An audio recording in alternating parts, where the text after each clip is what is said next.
হযরত সাবিত রাদিয়াল্লাহু আনহু বলেন, রাসূলুল্লাহ সাল্লাল্লাহু আলাইহি ওয়াসাল্লামের পরিবারবর্গের সামনে যখন অভাব অনটন দেখা দিত, তখন রাসূলুল্লাহ সাল্লাল্লাহু আলাইহি ওয়াসাল্লাম তার পরিবারদের ডেকে বলতেন, ইয়া আহলা সল্লু সল্লু, হে পরিবার বাসিন্দাগণ, তোমরা সলাত আদায় করো এবং সলাতের মাধ্যমে সাহায্য চাও। এই হাদিস থেকে আমরা জানতে পারছি রাসূলুল্লাহ সাল্লাল্লাহু আলাইহি ওয়াসাল্লাম নির্দেশ দিচ্ছেন যে যখন অভাব অনটন এবং খাদ্যের অভাব দেখা দেয়, তখন তোমরা সলাতের মাধ্যমে আল্লাহ তাআলার কাছে সাহায্য চাও, অর্থাৎ সালাতের মাধ্যমে সাহায্য চাও।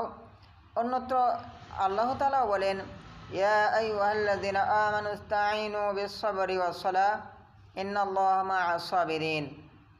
হে বিশ্বাসীগণ, তোমরা ধৈর্য এবং নামাজের মাধ্যমে সালাতের মাধ্যমে আল্লাহ তাআলার কাছে সাহায্য চাও। ইন্নাল্লাহা মা'আস সাবিরিন, নিশ্চয় আল্লাহ তাআলা ধৈর্যশীলদের সাথে আছেন। সুতরাং ধৈর্য ধরতে হবে এবং সালাতের মাধ্যমে আল্লাহ তাআলার কাছে সাহায্য চাইতে হবে, তবে আল্লাহ তাআলা আমাদেরকে সাহায্য করবেন।